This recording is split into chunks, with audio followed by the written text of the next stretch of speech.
এই মুকুটটা আমাকে as a brand ambassador দাদা পরিয়ে দিলেন। তো ব্যক্তি বারিশ হিসাবে আমি খুবই সিম্পল থাকতে পছন্দ করি। যেই ব্র্যান্ডের ব্র্যান্ড অ্যাম্বাসেডর হয়েছি তাদের গহনাই এখন থেকে পরবো। নতুন বছর নতুন কাজের সাথে যুক্ত হলাম, ডেফিনেটলি ভালো লাগছে। স্বর্ণলতা জুয়েলার্স সাথে এক্সক্লুসিভলি আমি কাজ করব, স্বর্ণ সকল প্রমোশন করব। তবে আমি দেশের বাহিরে ইন্টারন্যাশনালি যেহেতু কাজ করছি, সো ইন্টারন্যাশনালি আমি গোল্ডের সাথে কাজ করতে পারবো, বিভিন্ন উদ্বোধনী করতে পারবো এবং পাশাপাশি বাজুস ফেয়ার যেটা হয় আমাদের, সেখানেও আমি সকলের সাথে কাজ করতে পারবো। এর বাহিরে আমি শুধুমাত্র স্বর্ণলতা জুয়েলার্সের সাথে এক্সক্লুসিভলি ব্র্যান্ড অ্যাম্বাসেডর হিসেবে থাকছি। আজকে আপনাকে অনেকটা স্বর্ণের দেবীর মতো লাগছে, মাথায় মুকুট, স্বর্ণের গহনা, এই সাজটা সম্পর্কে একটু বলবেন। আজকে আমি খুব বেশি একটা গহনা আসলে পড়তে চাইনি, যেহেতু আমাদের সাইনিং সেরেমনি। তো আমি চেয়েছিলাম যে সিম্পলের মধ্যে গর্জিয়াস, বলে না একটা কথা। তো এই মুকুটটা আমাকে অ্যাজ আ ব্র্যান্ড অ্যাম্বাসেডর দাদা পরিয়ে দিলেন। দাদা খুবই চমৎকার একজন মানুষ, মূলত তার কথায় আমি মুগ্ধ হয়েই আসলে এই জার্নিটা স্টার্ট করেছি। আর থাকে না যে কিছু কিছু মানুষের সাথে আসলে ফ্যামিলি সম্পর্ক তৈরি হয়ে যায়। আমরা যখন কোনো ব্র্যান্ডের সাথে চুক্তিবদ্ধ হই, দীর্ঘ বছর ধরে কাজ করি, 1 বছর হোক, 2 বছর হোক, 5 বছর হোক, তখন একটা ফ্যামিলি রিলেশন তৈরি হয়ে যায়। যেমন আজকে আমার এই প্রোগ্রামেও কিন্তু আমার অন্য ব্র্যান্ডের অনেক ওনারসরাও এসেছে যাদের সাথে আমার কাজ হচ্ছে।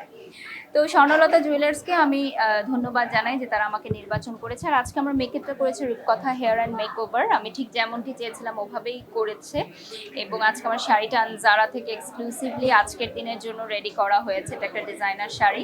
আর এই যে গহনা, গোল্ডের গহনা পরে আছি, যেই ব্র্যান্ডের ব্র্যান্ড অ্যাম্বাসেডর হয়েছি তাদের গহনাই এখন থেকে পরবো। দেখা যায় কি, আমরা তো আসলে ক্যামেরার বাইরে একটু সিম্পল থাকতে পছন্দ করি। একটু দেখা যায় ক্যামেরার সামনে অলওয়েজ এত gorgeous dress, gorgeous makeup, gorgeous heavy jewellery পরতে হয়। তো ব্যক্তি বারিশ হিসাবে আমি খুবই সিম্পল থাকতে পছন্দ করি। তো সেক্ষেত্রে আসলে গোল্ড তেমন একটা পরা হয় না, বাট আমার গোল্ড আছে যেগুলো আসলে লকারেই রয়ে যায়।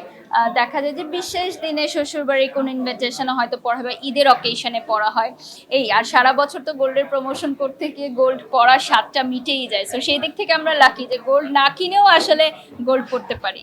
আচ্ছা আপু, আমি একটা প্রশ্ন, বড় বড় শোরুমে যেমন আপন জুয়েলার্স, এই যে স্বর্ণ নকল স্বর্ণের একটা আছে, তো আপনি এই যে স্বর্ণলতা জুয়েলার্সের যে যারা কিনবে গ্রাহক, তাদের উদ্দেশ্যে আসলে কতটা সত্য এবং কতটা স্বর্ণের ভিতরে যে আসলে দেখুন, বাজুস অ্যাসোসিয়েশন কর্তৃক যারা অনুমোদন প্রাপ্ত আছে, দেশের অনুমোদন নিয়ে যারা রাষ্ট্রীয়ভাবে বিজনেস করছে, তাদেরকে তো আসলে আমি খুবই ক্ষুদ্র নির্বাচন করবার জন্য।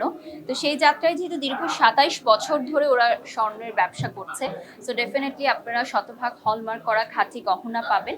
এবং যেহেতু আমি এই কোম্পানির সাথে যুক্ত হয়েছি, তো আমার যারা ফ্যান ফলোয়ার্স আছে, আস্থা এবং ভালোবাসার জায়গা থেকে এখানে কেনাকাটা করবে। ডেফিনেটলি আমি যে সকল কোম্পানিরই ব্র্যান্ড অ্যাম্বাসেডর আছি, একটা ছোট্ট ডিসকাউন্ট দেওয়ার চেষ্টা করি। তবে আমাদের বাজুস অ্যাসোসিয়েশনের রুলস অ্যান্ড রেগুলেশনসের বাইরে আমরা আসলে কিছু করতে পারি না, কারণ আপনারা জানেন যে ইন্টারন্যাশনালি স্বর্ণের দামটা আসলে ডিক্লেয়ার করা হয়। তো ওভাবেই আসলে ওগুলো মেনটেন করে যতটুকু করা যায় ওভাবেই আমরা